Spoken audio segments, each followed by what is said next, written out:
सपने वो नहीं जो आप नींद में देखते हैं, सपने वो हैं जो आपको नींद ही ना आने दें। बारिश के दौरान पक्षी छत की तलाश करते हैं, लेकिन बाज बादलों के ऊपर उड़ के बारिश को ही टाल देता है। समस्या समान है, लेकिन आपका नजरिया उसमें अंतर पैदा करता है। ये कुछ लाइंस लिखी थी भारत रत्न डॉक्टर APJ अब्दुल कलाम ने।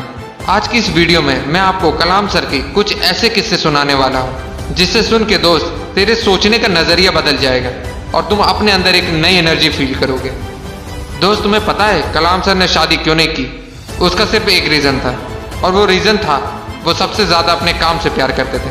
दोस्त, तुझे जान के हैरानी होगी, जिस दिन उनकी सगाई थी उस दिन भी वो काम में इतने बिजी थे कि वो अपनी सगाई तक भूल गए, और उस दिन उन्होंने शादी ना करने का फैसला कर दिया।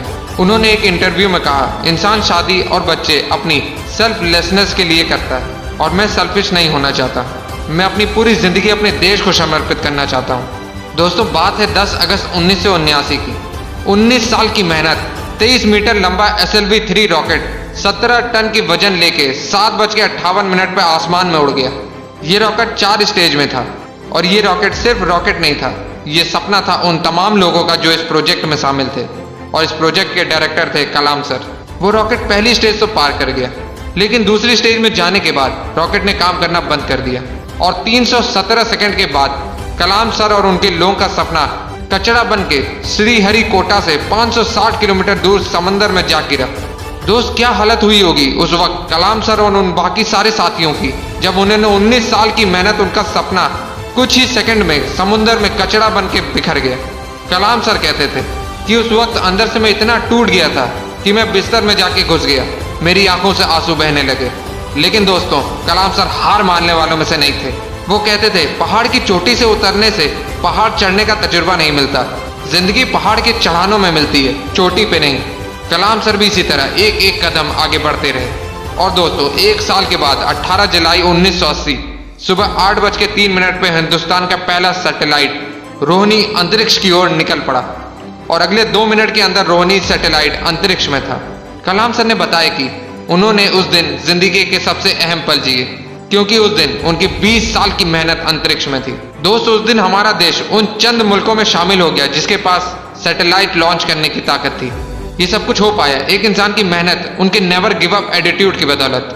दोस्त, जब कलाम सर को राष्ट्रपति चुना गया तो उनका स्वागत जोरों शोरों से किया गया। राष्ट्रपति भवन को बहुत ही खूबसूरत तरीके से सजाया गया, लेकिन ये बहुत कम लोग जानते हैं कि जब कलाम सर वहां पहुंचे तो वो बस 2 सूटकेस लेके वहां पहुंचे। एक सूटकेस में कपड़े और दूसरे सूटकेस में किताबें। इसे कहते हैं किताबों से प्यार। अगर इस वीडियो को कोई स्टूडेंट देख रहा है तो ये बात समझो कि जितना आप किताबों से प्यार करोगे उतना वो किताबें आपको बड़ा बनाती चली जाएंगी। ये किताबें ही थी जिन्होंने कलाम सर को इतना बड़ा बना दिया। दोस्त, मैंने कुछ लाइन पढ़ी थी जो कलाम सर के लिए लिखी गई है। था बंदा इस्लाम का पर वो कभी नहीं ऐठा करता था, जब भी चाहा संतों के चरणों में बैठा करता था। दोस्तों, कलाम सर ने कुछ बातें ऐसी कही थी जिसे अपने जीवन में हमेशा हमेशा के लिए उतार लेनी चाहिए। उन्होंने कहा था, कोई भी शख्स कितना भी छोटा हो उसे हौसला नहीं छोड़ना चाहिए। मुश्किलें जिंदगी का हिस्सा है और तकलीफ कामयाबी की सच्चाई। खुदा ने यह वादा तो नहीं किया आसमान हमेशा नीला रहेगा, जिंदगी भर फूलों से भरी राह मिलेगी। खुदा ने वादा तो नहीं किया सूरज होगा तो बादल नहीं होंगे, खुशी होगी तो गम नहीं होगा, सुकून होगा तो दर्द नहीं होगा। ये जिंदगी की सच्चाई है। अगर हम एक सांस लेंगे तो एक सांस छोड़नी पड़ेगी।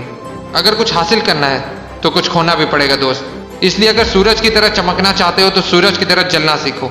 दोस्त, कलाम सर ने तो कर दिखाया, इसलिए आज भी हम कलाम सर के बारे में बात कर रहे हैं। अगर तेरे अंदर भी वो आके कुछ कर दिखाने की, तो कसम खा तू अपने सपने को पाने के लिए हर हद पार करने के लिए तैयार है। और अपने सपनों को मोटिवेशनल फ्लाइट देने के लिए चैनल को सब्सक्राइब कर लेना। जय हिंद, जय भारत।